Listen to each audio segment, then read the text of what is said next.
안녕하세요. 건강 365 아나운서 최인경입니다. 대부분의 질환이 그렇지만 특히 암은 조기 발견을 통한 초기 치료가 강조됩니다. 치료 결과에서 많은 차이를 보이기 때문이죠. 대장암도 그렇습니다. 조기 대장암으로 진단되는 초기 치료는 그만큼 예후가 좋은데요. 다행히 대장암은 대장 내시경 검사를 통해서 암의 예방은 물론 조기 발견이 가능합니다. 조기 대장암은 어느 정도의 상태인 걸까요? 기준도 궁금한데요. 잠시 후에 살펴봅니다. 그리고 두통에 어지럽기도 하고 소화장애도 있고 환자가 느끼는 증상은 있는데 검사 결과는 이상이 없을 때 답답하죠. 그럴 때 자율신경의 문제를 확인해 볼 필요도 있다고 하는데요. 그 부분도 짚어보겠습니다. 건강 365 아바의 댄싱 퀸 듣고 시작하겠습니다. KBS 라디오 건강 365 함께하고 계십니다. 대부분의 암이 그렇지만 대장암도 여러 복합적인 요인들이 원인으로 지적됩니다. 가족력을 비롯해서 식습관, 생활습관도 문제가 될 수 있는 거죠. 그래도 다행인 건 대장암의 위험은 정기적인 대장 내시경을 통한 검진으로 조기 발견이 가능한 질환이고요. 조기 대장암의 치료 결과는 당연히 좋습니다. 조기 대장암의 기준은 뭘까요? 삼성서울병원 대장학문외과 신정경 교수에게 도움 말씀 듣겠습니다. 교수님 안녕하세요.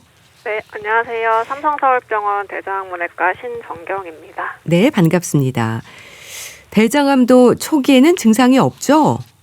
예, 맞습니다. 다른 암도 비슷하겠지만 대장암은 특히 초기에 증상이 없는 경우가 많습니다. 네. 저희가 흔히 대장암이라고 하면 혈변, 복통, 변비, 변이 가늘어진다든지 하는 증상을 먼저 떠오르시는데요. 네. 실제로 그런 증상이 나타날 때도 있지만 조기 대장암이나 암으로 가기 전 단계인 상태에서는 네. 대부분 뚜렷한 증상이 없습니다. 네. 초기에는 증상이 좀 없다라고 말씀 주셨는데요. 하지만 대장 내시경을 통해서 암의 위험이 있는 용종이라든지 또 암을 발견할 수 있지 않습니까? 이런 부분은 참 다행이지 않을까 싶어요. 네, 맞습니다. 대장암은 검진의 효과가 매우 큰 대표적인 암입니다. 네. 대장 내시경의 장점은 암을 발견하는 것뿐만이 아니라 암이 되기 전 단계인 병변을 발견하고 제거할 수 있다는 것입니다. 네. 즉 대장 내시경은 진단 검사이면서 동시에 예방 치료가 될 수 있습니다. 네. 전암성 용종을 미리 제거하면 대장암 발생 자체를 줄일 수 있고 이미 암이 생겼더라도 아주 초기 단계에서 발견하면 네. 내시경으로 완전히 제거할 수 있는 경우도 있습니다. 네. 대장 내시경 검사가 중요한 건데요. 그런데 대장 내시경의 준비 과정에 대한 부담이 내시경 검진을 망설이게 하는데요. 그래도 대장 내시경 검진율이 늘고 있지 않나요? 예, 맞습니다. 예전보다 대장 내시경 검진에 대한 인식은 확실히 많이 좋아졌습니다. 네. 따라서 검진율도 전에 비해서는 늘고 있습니다. 주변에서 용종을 제거했다거나 아니면 가족 중에 대장암이 발견된 경험을 하신 분들이 많아지면서 네. 그 대장 내시경 검진의 중요성 아시는 분들도 상당히 많이 늘었습니다. 하지만 여전히 많은 분들이 대장 내시경을 좀 부담스러워 하시는데요. 네. 가장 큰 이유는 아시다시피 검사 자체보다도 장 정결제, 즉 장을 맞아요. 비우는 과정이 만만치 않기 예. 때문입니다. 하지만 최근에는 예전보다 장 정결제 복용량 줄어든 경우도 많이 있고 복용 방법도 알약 등 굉장히 많이 다양해졌습니다. 그래서 대장 내시경을 준비하고 받는 불편감은 하루 정도이지만 네. 이 검진을 통해서 얻을 수 있는 이득은 매우 크기 때문에 혹시라도 망설이고 있는 분들이 계신다면 대장 내시경 꼭 받으실 수 있도록 그렇게 권고를 드리고 있습니다. 그렇게 해서 대장암을 조기에 발견하면 치료 효과는 당연히 좋을 텐데요. 조기 대장암은 완치라는 표현을 할 수도 있을까요? 암 환자들에게는 병기와 상관없이 늘 불안해 하시는데요.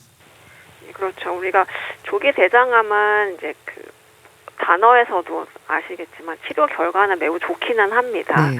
특히나 이제 암이 대장에 침투하는 굉장히 얕은 층에만 있고 림프절 전이가 없다면 우리가 흔히 말하는 이제 5년 동안 봤을 때 재발 전이 없이 잘 지내는 완치의 가능성은 높다라고 말씀드릴 수는 있습니다. 네. 그렇지만 이제 의학적으로 완치라고 하는 표현은 조금 조심스럽게 사용을 하는데요. 암 치료 이후에는 일정 기간 재발 전이 여부를 반드시 확인해야 되기 때문입니다. 네. 그래서 대장암은 보통 치료 후에 5년 정도를 중요한 관찰 기간으로 보고 네. 이 기간 동안 재발 전이가 없다면 완치에 가깝다라고 판단을 합니다.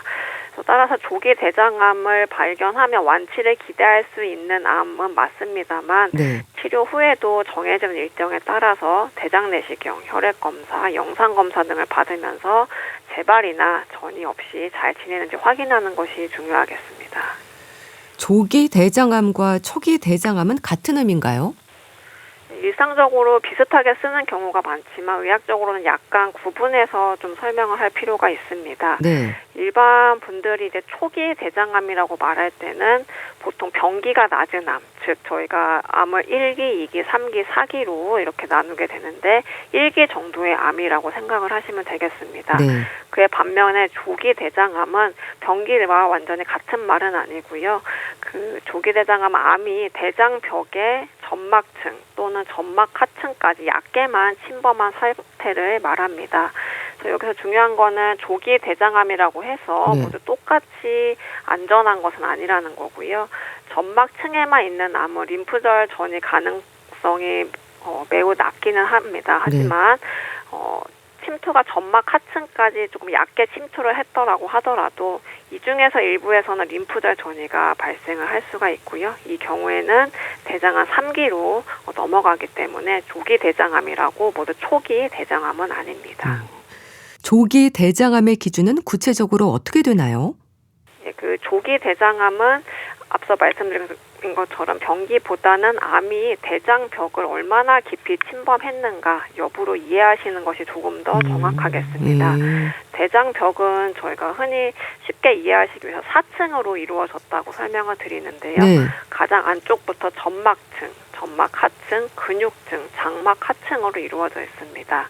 그래서 암의 가장 이제 시작하는 부분이 점막층에만 있거나 그 네. 바로 아래 점막 하층, 즉 매우 얕게 침투한 경우를 조기 대장암이라고 부릅니다. 네. 반면에 병기라는 것은 암의 침투 깊이뿐만이 아니라 국소 림프절 전이 여부 그리고 다른 장기로의 전이까지 함께 고려해서 네. 1기, 3기, 4기, 4기라고 진단이 내려집니다.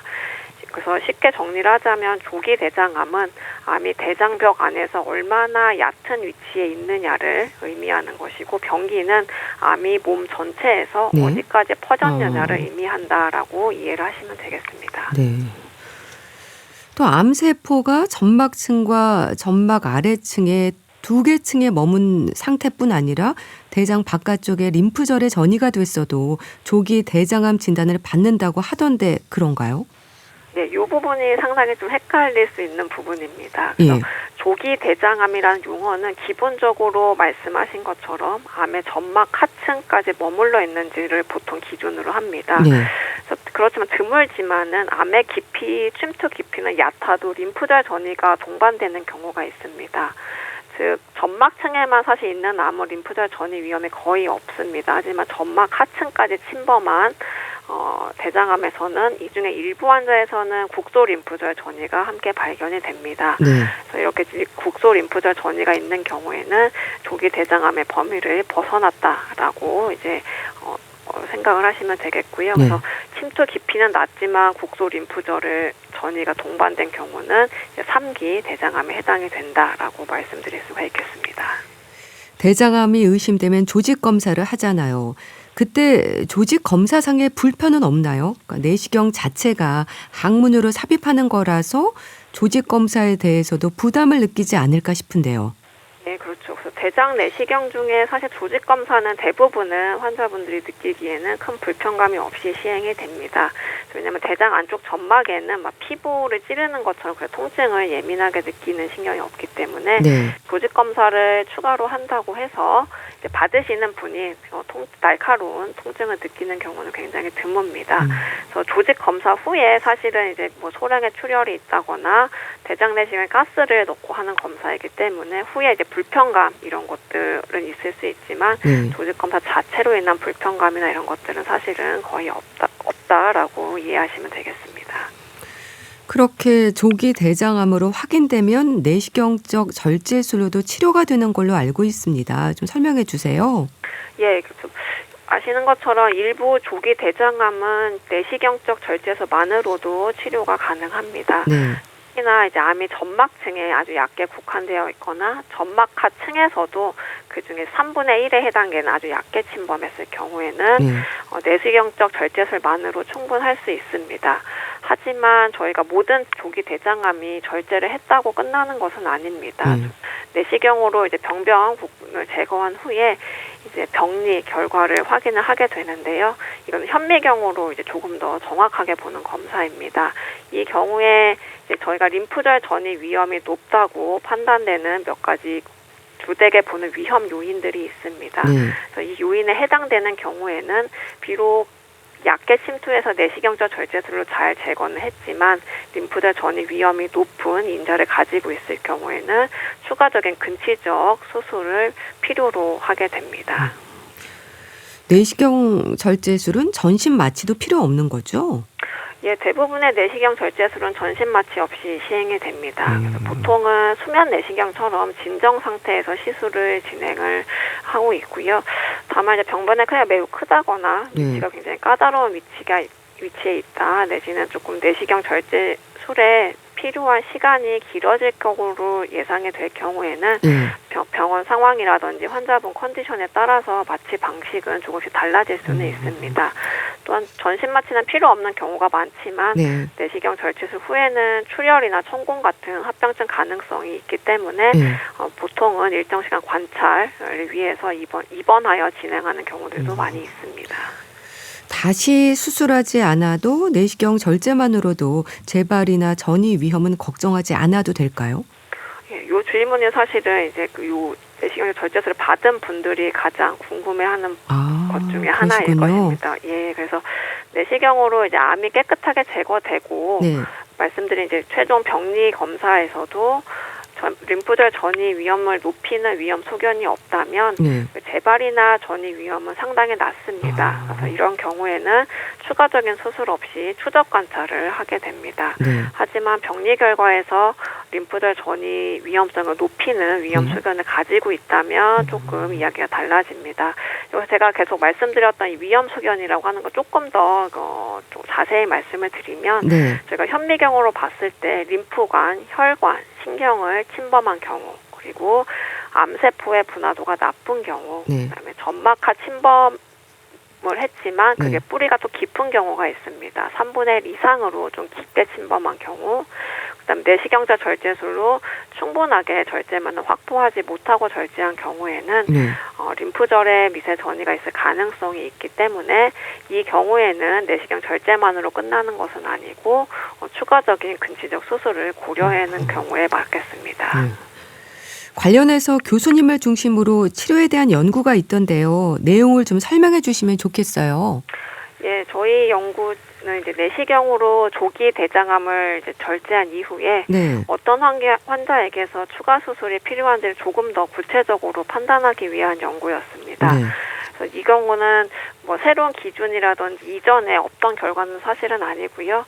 현재 저희가 수술함에 있어서는 내시경적 절제술 이후에 앞서 말씀드린 병리 결과에서 그런 위험 소견이 있으면 그 진단 기준에 맞춰서 추가 수술을 권유를 하게 됩니다. 하지만 위험 소견이 있다고 해서 사실 모든 환자에서 실제로 림프절 전이가 확인되는 것은 당연히 아닙니다. 그래서 어떤 환자분은 위험 요인을 가지고 있어서 추가 수술을 했더니 실제로 림프절 전이가 발견이 되어서 수술이 반드시 필요했고 또 추가의 항암 치료도 계획해야 되는 경우가 있고요.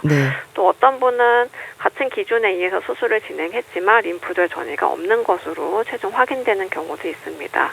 그래서 저희는 이러한 병리 소견 위험 요인들을 단순히 있다 없다로만 보지 않고 이런 위험 요인 중에서 몇 개를 가지고 있는지 이런 것들을 이제 그 점수 위험 인자 점수화하여서 실제로 몇 점을 가지고 있을 때 림프절 전이가 몇 %에서 발생을 했는지 실제로 이제 발생한 비율을 조금 더 구체적으로 연구를 하였습니다. 그래서 사실 저희가 이제 내시경제 절제술을 받은 환자 약 1,200명을 대상으로 분석을 진행을 했고요. 네. 이 중에서 이제 근치적 수술이 필요하여 수술을 시행한 환자분 중에서 실제로 림프절 전이율은 약 13% 정도였습니다.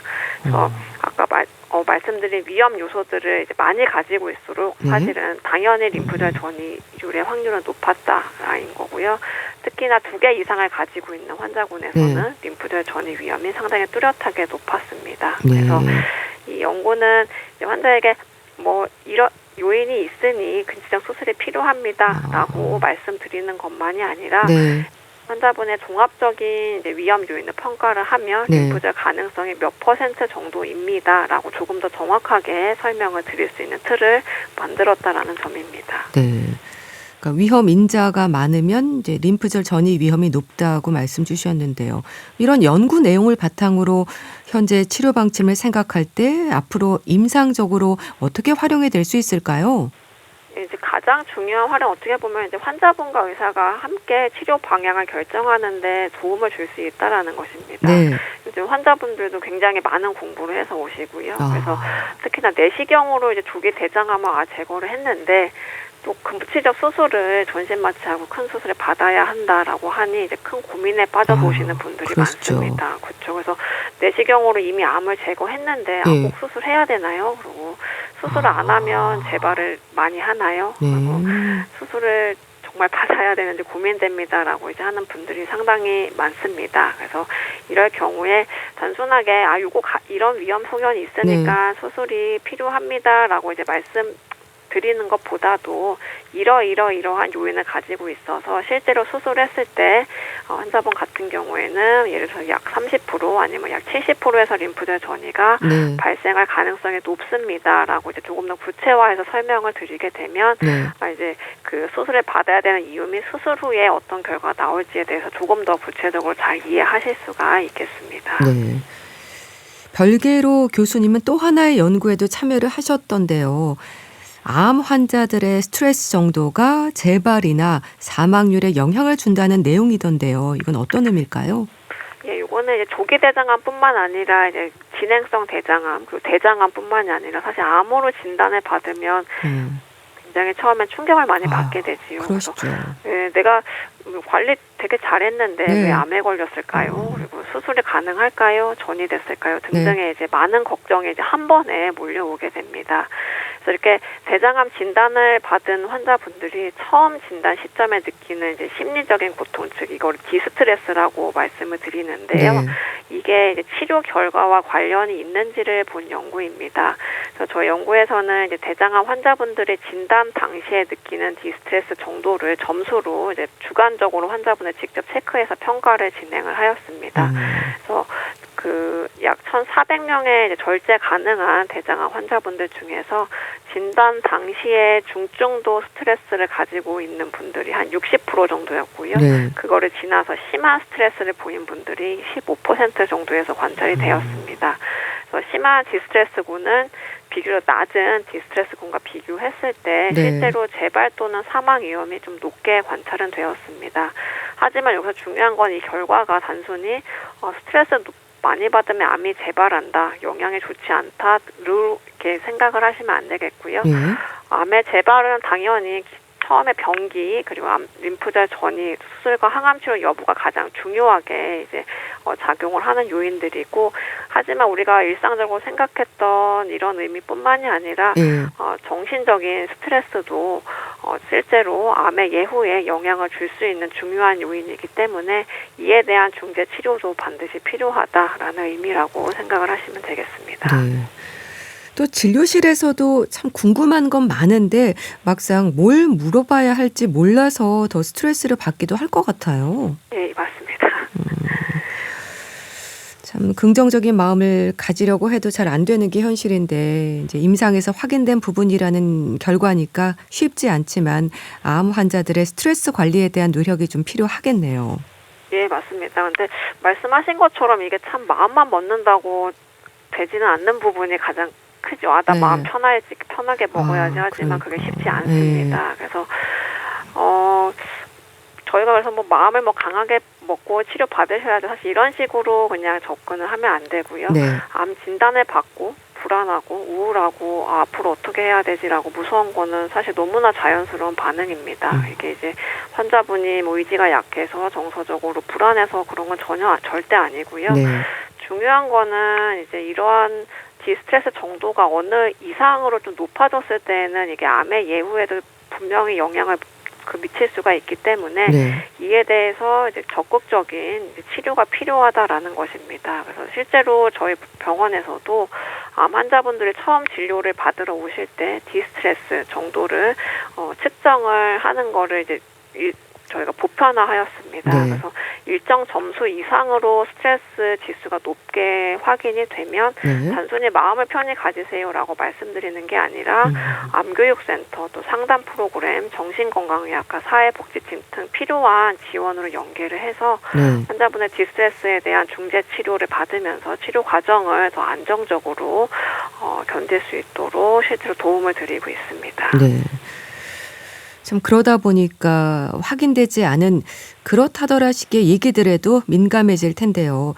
민간요법이라든지 건강보조제도 그렇고요. 의사와 좀 상담을 해야 되지 않을까요?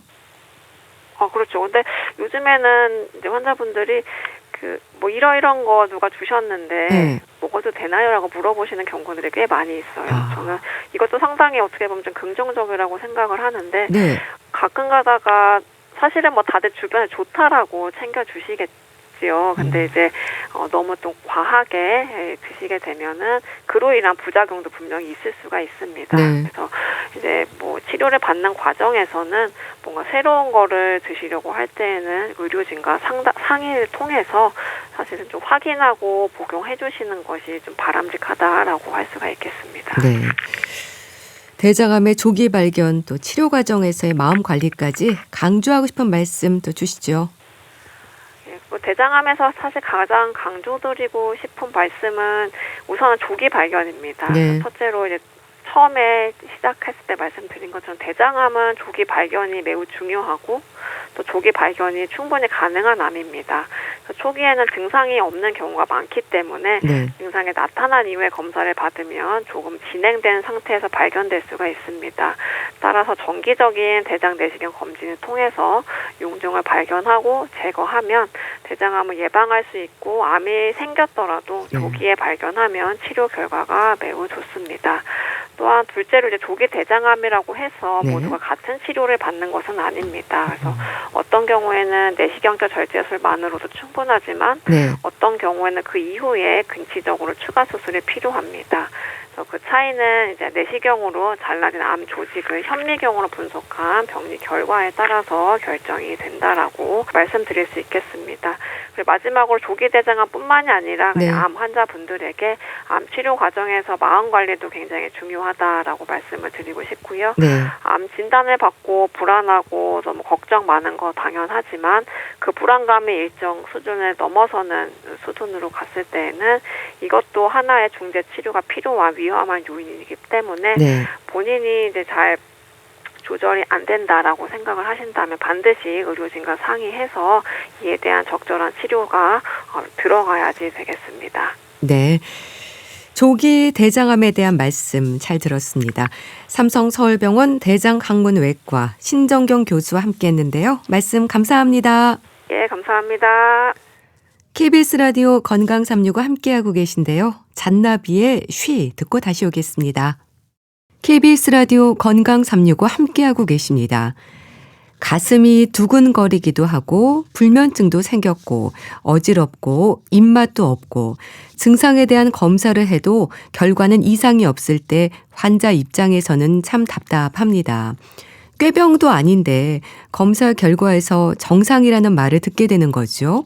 그럴 때 의심할 필요가 있는 것 중 하나가 자율신경 실조증이라고 합니다. 자율신경 실조증, 이름도 어렵죠?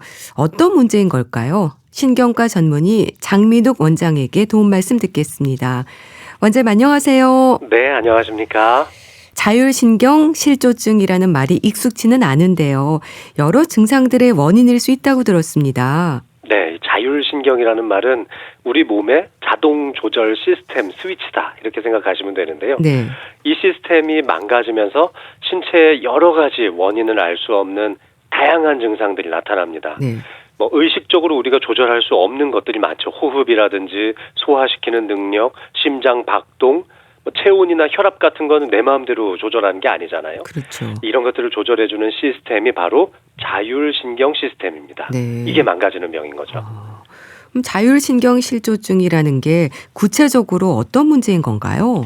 구체적으로 뭐 예를 들자면은 머리 쪽으로 나타나는 증상으로는 원인을 알 수 없는 두통이 나타나기도 하고 네. 편두통이나 잦은 어지러움증, 그리고 또 심리적인 원인으로 꼽고 있는 이명 같은 것들도 해당이 되고요. 네. 호흡계 쪽으로 계속 두근거리거나 답답하고 숨이 찬 증상들이 나타나기도 합니다. 예. 소화불량이 막 생기면서 복부 팽만감이나 설사 변비가 왔다 갔다 하기도 하고요. 예. 그리고 또 전신적인 증상으로 한참을 자고 일어났는데도 계속 개운치가 않고 피로하고 네. 뭐 손발 저림이 나타난다거나 수족 냉증이나 식은땀 이런 것들이 계통적으로 나타나고 있는데 병원 가서 검사하면 마땅히 원인이 안 나올 때 저희들은 자율신경계에 문제가 있지는 않은지 의심을 하게 됩니다. 네. 그런 일은 왜 생기는 건가요? 이 자율신경계는 크게 두 가지로 나눠볼 수 있는데 예. 긴장할 때 작동되는 스위치가 있어요. 그러니까 교감신경이라고 하고 또 편안할 때 작동되는 스위치가 있는데 이것을 부교감신경이라고 합니다. 네. 그러니까 만성적인 스트레스, 또 과로나 수면 부족 또는 아주 불규칙한 식생활 습관 등이 지속되면 이 교감신경, 긴장할 때 항진되는 이 교감신경이 과하게 흥분되면서 이 대개 두 신경 간의 균형이 깨지게 됩니다. 네. 그래서 대개는 이제 스트레스, 교감신경이 항진되는 여러 가지 이런 사회적인 분위기 이런 것들이 점점 더 이 증상을 키우고 있는 것 같아요. 네. 뭐 가슴이 두근거리고 어지럽고 불면증에 소화장애, 두통도 네. 있고요. 네. 나타나는 증상들이 참 다양하네요. 그렇죠. 뭐 예를 들면 가슴 두근거림, 어지러움증, 불면증, 소화장애, 두통 전부 다 자율신경실조증 환자들이 호소한 전형적인 증상이거든요. 네. 그런데 이게 한두 가지가 나타나는 게 아니라 이렇게 복합적으로 나타난다는 거예요. 그러니까 개별적인 어떤 특정 장기에 문제가 있는 게 아니라 전신을 조절하고 조율해주는 이 시스템 스위치에 문제가 있으니까 요거 하나가 딱 꺼짐으로써 전체 증상에 다 나타나는 거죠. 다 연결되어 있다는 겁니다. 그러니까 우리 자동차로 치면은 악셀 역할을 해주는 교감신경이 있고요. 브레이크 역할을 해주는 부교감신경이 있어서 이게 적절하게 균형이 맞아야 되거든요.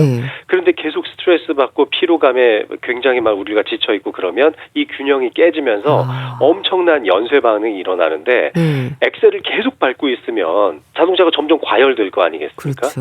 가만히 있어도 몸의 긴장 상태가 계속 유지되고 가슴도 두근거리고 뒤통수 쪽에 막 근육이 수축하면서 뒤통수 쪽에 저리면서 아프기도 하고요. 그러면서 불면증까지 이어지게 되고 또 브레이크가 고장나면 이게 휴식이 안 되는 거잖아요.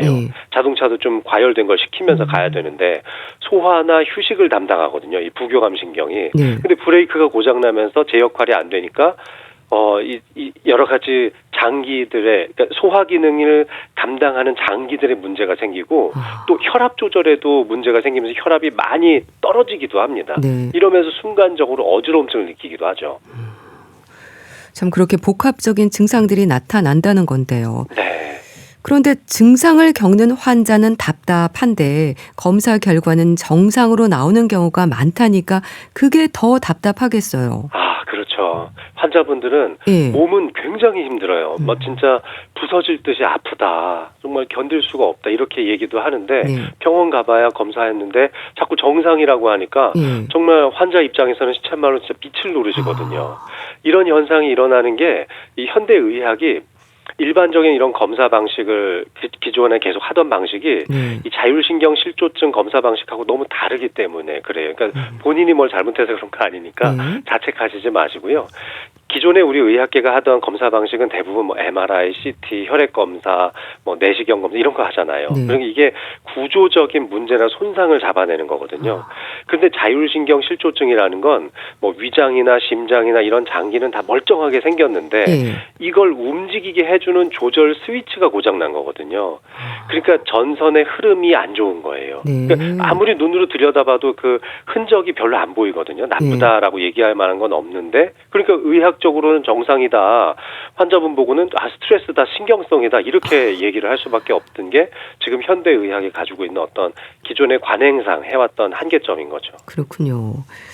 그렇게 뭐 심장, 뇌, 위장도 그렇고 각각의 검사를 해도 정상으로 나올 수 있다는 건데요. 네. 자율신경 실조증이라는 진단을 받기까지도 시간이 꽤 걸리겠어요. 맞습니다. 사실 그것 때문에 환자분들이 너무 힘들어하시는데 의학에서는 항상 배제 진단이라는 걸 해요. 네. 예를 들면은 가슴 두근거려서 병원을 가면은 심전도 찍어보고 뭐 심장 초음파 검사 막 해보고 심장병 아닙니다. 심장에는 아무 문제 없어요. 그러니까 이렇게 배제 진단을 한다는 게 문제죠. 머리가 아파서 병원을 가면은 뭐 MRI 찍고 뇌 CT 찍고 뭐 이상 없으니까 정상 판정을 한다는 거죠. 근데 그럴 때 의사들이 한 번 더 생각해 봐야 될 게 자율신경 문제인 것 같고요. 또 지금은 의료 체계가 굉장히 세분화되어 있잖아요. 뭐 눈이 안 좋으면 안과 가고 위장이 안 좋으면 내과 가고 가슴이 좀 답답하면 그냥 순환기 내과나 호흡기 내과 가고요. 근데 이건 자율신경 조절이라는 건 몸 전체를 조절하는 시스템의 스위치다 보니까 전체를 통합적으로 바라볼 수 있는 진료를 받아야 되는데 사실 그런 교육을 받은 의사가 많지가 않다는 것도 지금의 문제점인 것 같습니다. 그렇겠네요. 또 직접 증상으로 불편을 겪는 분들 입장에서는 몇 년을 신경성으로 오해받기도 하겠네요. 스트레스에 대한 지적도 받겠는데요. 네, 진짜 환자들이 억울해하면서 막 진료실에 오셔서 눈물까지 흘리시는데 여기저기 병원 다녀봐야 계속 수년 동안 뭐 예민해서 그러시다, 마음 약해서 그러시다, 막 이런 말을 들으면 환자분들은 더 이 상처를 받게 되거든요. 그러니까 마치 의지가 박약해서 그런 것처럼 마인드 컨트롤 하시라고 자기가 의지로 자꾸 그런 식으로 몰아가면 더 병을 만드시는 거다. 뭐 이렇게 얘기하기도 하고 또 어떤 분들은 뭐 주변의 지인분들도 뭐 또는 아내분이나 가까운 가족들 야 세상에 스트레스 안 받는 사람이 어딨냐. 너만 좀 유난이다. 이런 식으로 얘기를 해버리면 진짜 환자분들은 완전 번아웃까지 가버리거든요. 그리고 뭐 정신과를 제가 이렇게 나쁘게 얘기하는 게 아니라 뭐 마치 꾀병 취급하면서 정신과나 가봐라 이런 식으로 얘기하시는 분들이 가족분들이 있으면은 진짜 마음의 상처가 크거든요. 그래서 더 이 오랜 시간 동안 환자분들이 고통을 받으시는 것 같아요. 굉장히 외로워하세요. 이런 병을 겪으신 분들이. 그러시겠네요. 이게 교감신경과 부교감신경의 균형이 깨진 거라고 말씀을 하셨는데요. 그래서 장기 자체보다 장기를 조절하는 자율신경의 기능을 점검할 필요가 있는 건가요? 네, 이 완전히 정확하게 말씀하신 건데요. 자율신경증, 이 실조증을 고치고 억울함을 풀려면 사실 그 기능을 점검을 해봐야겠죠.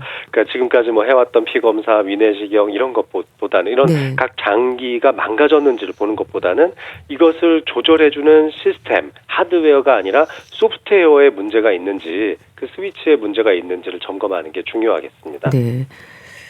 자율신경 실조증에 대한 검사는 신경과를 찾아야 하나요? 1차 병원에서도 가능한가요? 네. 신경과에서 가장 대표적으로 진단하는 게 바로 이 자율신경 실조증이고요.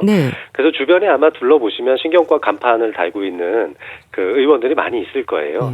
그러니까 홈페이지나 전화로 검사 장비가 있는지 물어보시면 됩니다. 그러니까 자율신경계 기능 검사가 가능하냐.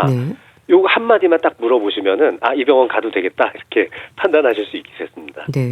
검사 장비를 확인을 하라고 하셨는데요. 자율신경 기능을 평가하는 검사는 어떤 방법인 건가요? 일단은 일반적인 종합검진으로는 알 수가 없고 실제로 그 시스템이 잘 작동하는지 특수검사를 해봐야 되는데 두 가지 검사 정도를 해보시면 되는데요. 첫째로는 심박 변이도 검사라는 게 있어요. 이 심장 박동의 미세한 변화를 분석해서 악셀과 브레이크가 잘 작동하는지 어느 쪽이 과열됐는지 어느 쪽이 망가졌는지 보게 됩니다. 그다음에 두 번째 검사로는 기립경 검사라는 게 있습니다. 그러니까 테이블 위에 환자분을 눕혀놓고 쫙 일으켜 세우면서 하는데요. 누워 있을 때 하고 일어서 있을 때 혈압이나 맥박의 변화를 아주 정밀하게 체크하는 방식입니다. 이렇게 하면은 검사 결과가 뭐 교감신경이 정상 수치보다 3배나 과열돼 있습니다. 악셀이 지금 3배나 밟아져 있습니다. 이런 이제 진단이 딱 나오면 환자분들 입장에서는 역시 내가 꾀병이 아니라 이게 진짜 원인이 있구나. 이렇게 설명을 듣는 것만으로도 되게 또 큰 치료가 돼요. 심박 변이도 검사와 기립경 검사를 한다고 하셨는데요. 그러니까 검사에서 자율신경의 기능적 이상이 발견되면 자율신경 실조증으로 진단이 되는 건가요? 맞습니다. 그동안은 뭐 스트레스성이다, 뭐 예민해서 그렇다, 이렇게 원인도 몰라서 답답해 하셨던 것들이 수치로 딱 이렇게 보여드리면은 또 공식적인 진단명이 있거든요. 자율신경 실조증이라는 공식적인 진단명도 있고 이렇게 진단을 딱 부여받는 순간 내 몸에 이 자율적으로 조절해주는 자동 조절 시스템에 문제가 있구나라는 걸 이제 인지하게 되는 거죠. 이게 수치로 나오는 거네요. 네, 맞습니다. 수치로 나옵니다. 그래프로 나오기도 하고요. 그럼 사람마다 불편을 겪는 증상은 좀 다를 수 있다는 거죠? 맞습니다. 뭐 머리 쪽에서 겪어지는 증상, 위장이나 소화기 또는 순환기나 호흡기 쪽 전신 질환 굉장히 다양하게 증상이 나타나는 거죠. 네. 그렇게 증상이 다양하게 나타난다는 건데요. 그럼 자율신경 실조증에 대한 치료는 어떻게 하나요? 이 진단 결과에 따라서 치료의 방향성은 180도 달라질 수도 있는데요. 교감신경, 그러니까 악셀에 문제가 있어서 악셀이 너무 과열돼 있을 때는 이럴 때는 이제 가슴 두근거림이나 뭐 불면증이나 두통을 좀 잡기 위해서 요 흥분되어 있는 교감신경계를 조금 억제해주는 약물 처방을 하게 되고요. 좀 심한 경우에는 이제 성상신경절 차단술이라는 이제 주사요법을 쓰기도 합니다. 두 번째로 이 부교감신경, 그러니까 브레이크가 고장 났을 경우에는 예를 들면 이제 위장 기능이 굉장히 떨어져 있다거나 만성적인 피로가 있는 경우가 많은데 이럴 때 소화력을 좀 끌어올려주는 이제 약물이라든지 또는 자율신경계를 회복시켜주는 좀 안정제 계열의 약을 쓰기도 하고요. 또 기력이 너무 많이 쇠해진 분들은 기능적 의학적 접근으로 영양수액 요법을 하는 것도 저는 괜찮은 방법이라고 생각합니다. 구체적으로 처방되는 약물은 뭔가요?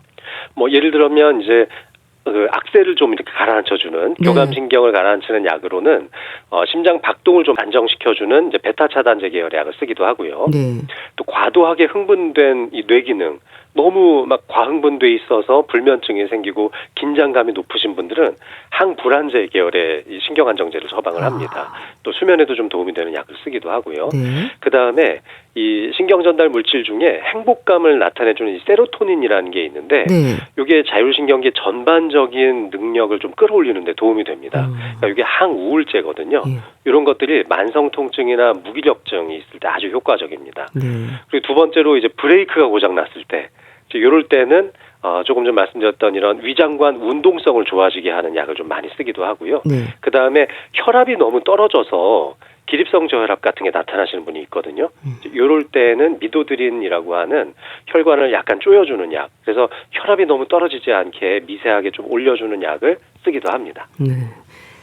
약물 치료가 진행이 되고요. 이런 약물 치료뿐 아니라 생활 습관을 개선하는 것도 중요하다면서요. 왜 그런 건가요? 이게 약이라는 거는 지금 오작동되고 있는 요 신경 스위치를 잠깐 바꿔주는 것 뿐이거든요. 근데 이 자율신경이 고장난 근본적인 원인을 약으로는 치료하기가 어려워요. 자율신경계가 고장난 게 하루아침에 생긴 게 아니거든요. 수개월 또는 수년에 걸쳐서 누적된 이 잘못된 생활습관, 스트레스 이런 것들이 만성적으로 영향을 미치기 때문에 어찌 그것이 단지 약 몇 개만으로 몇 달 만에 해결될 수 있겠습니까? 그래서 이분께 나타난 자율신경 증상의 원인이 뭐 때문인지를 잘 상담을 통해서 알아보고 그걸 좀 해결할 수 있도록 많이 알려드려야죠, 의사가. 그러면 치료를 통해서 완치라기보다 관리로 이해하면 될까요? 네. 완전히 이게 정답인 건데요. 자율신경 실조증은 감기처럼 뭐 약을 먹고 완전히 뚝 떨어낸다 이렇게 완치의 개념이 나타나는 게 아닙니다. 당뇨나 혈압처럼 내 몸의 상태에 좀 잘 달래가면서 유지하는, 그러니까 평생 관리하고 조율하는 그런 치료다 이렇게 생각하시면 좋겠고요. 그러니까 완치라는 강박을 갖고 계시면은 이거 약 먹었는데 치료가 다 안 되네 이렇게 막 좌절하시는 분들도 있거든요. 근데 그게 아니라 평생 그냥 나의 몸의 특성, 내 생활 습관을 관리한다 이렇게 생각하시면은 조금 더 융통성 있게 이걸 생각하실 수 있지 않을까 싶습니다. 증상만 보면 심혈관이나 뇌혈관 질환을 의심하기도 하고 수면장애나 소화장애로 고생하기도 하잖아요. 자율신경의 기능을 점검할 필요가 있는 경우에 대해 조언을 주시면 좋겠는데요. 특정한 장기들에 대한 기능적인 검사를 충분히 다 해봤는데도 특별히 문제가 안 나오면 한번 자율신경 실조증을 생각해 보실 수 있고요. 네. 또 전혀 다른 계통, 전혀 다른 장기들의 증상이 동시다발적으로 나타나고 있다면 역시 각각의 개별 장기가 문제가 아니라 조절하는 시스템의 문제일 수 있다 하는 거고요.